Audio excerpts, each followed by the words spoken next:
Gunman Boxing, the baddest boxing channel in the UK. We are about to break down one of the baddest fights that's going to go down in the UK. It will be happening at Tottenham's Hotspur Stadium on the 26th of April. But there's nothing Spursy about this fight. This is going to be a domestic dust-up for generations. A mega clash between Chris Eubank Jr. and Conor Benn is about to unfold. Who do you think will win, my people? Who is going to bruck up who? Who is going to be crawling around on all fours like they've got food poisoning? And is someone going to be getting bent like they are Beckham in this fight? Or will it go to the distance? Personally, I think Eubank Jr. should win this fight. And I'm going to tell you why he should win this fight. I'm not saying he will win this fight, but he should win this fight. Weight classes for a reason, my people. There are weight classes for a reason. And Eubank Jr. has boxed at 160. This is his weight class. He's going to be too big for Conor Benn. He's a bigger man. But also, he is more experienced. And experience is absolutely key in boxing. If a man has done 10 rounds and he fights a man that has done 500 rounds, who has got the advantage? The guy with the experience. The guy that has seen more situations and scenarios. That guy, that brother, will have more of an advantage than a young buck who hasn't seen it all. Eubank has been in with bigger men. He's been in with bigger, more skilled men. He's been with Arthur Abraham, George Groves, James DeGale, Liam Smith, Billy Joe Saunders, bigger, better technicians than Conor Benn. So surely with the size difference and the experience, surely that brother is going to bring home the W. And Conor Benn, who's he been in with? You know, his best wins is Chris Algieri and Formella and Samuel Vargas. And I don't think he's going to have the power that everyone thinks he's going to have. You know, he's fought at 154 in his last two fights.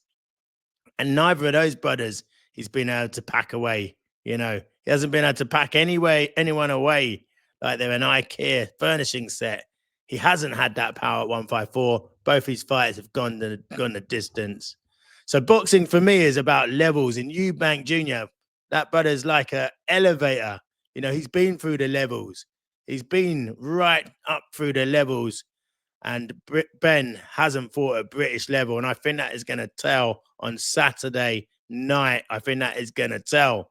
But there are always questions about this man here, Chris Eubank Jr. There's always questions about him because the Eubank chin, we've never seen it malfunctioned.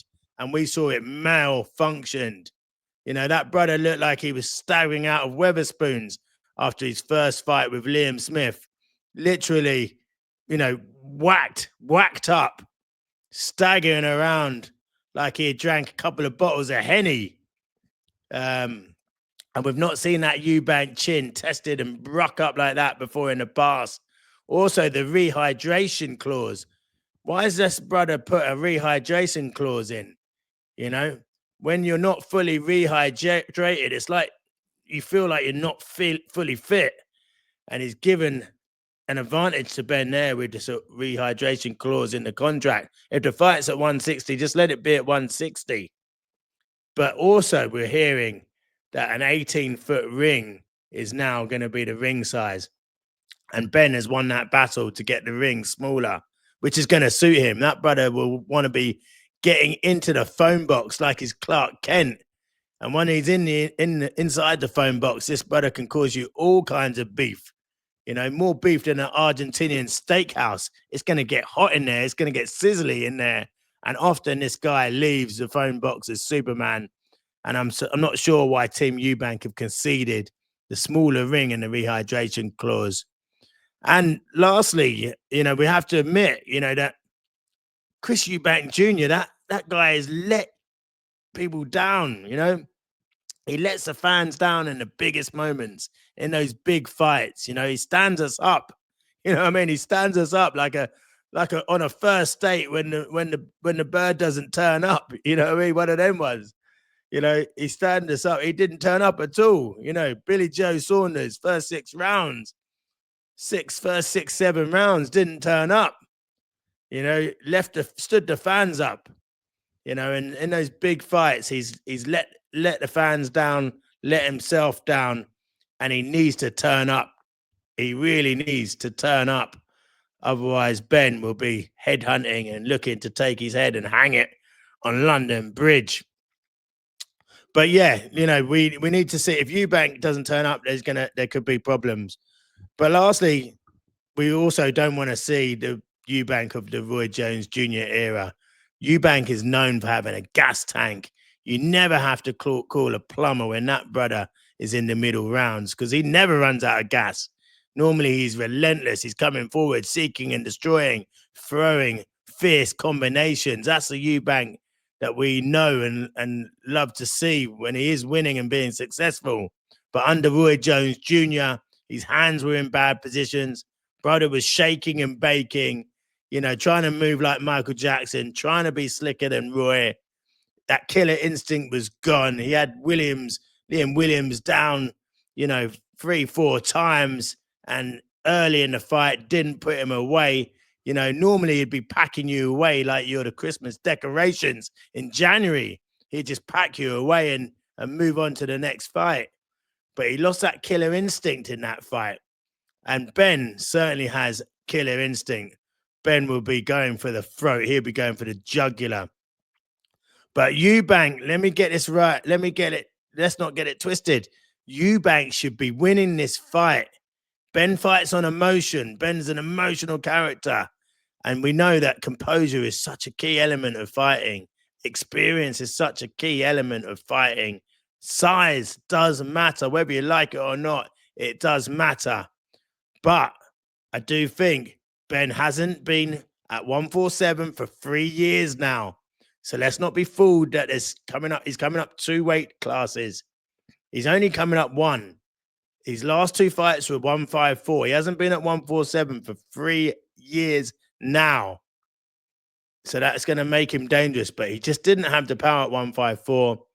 It's going to be about which Eubank turns up, but let's not be gassed. Eubank Jr. should be winning this fight. And if he loses this fight, he's going to be embarrassed. He's going to have lost to a supposed 147 fighter.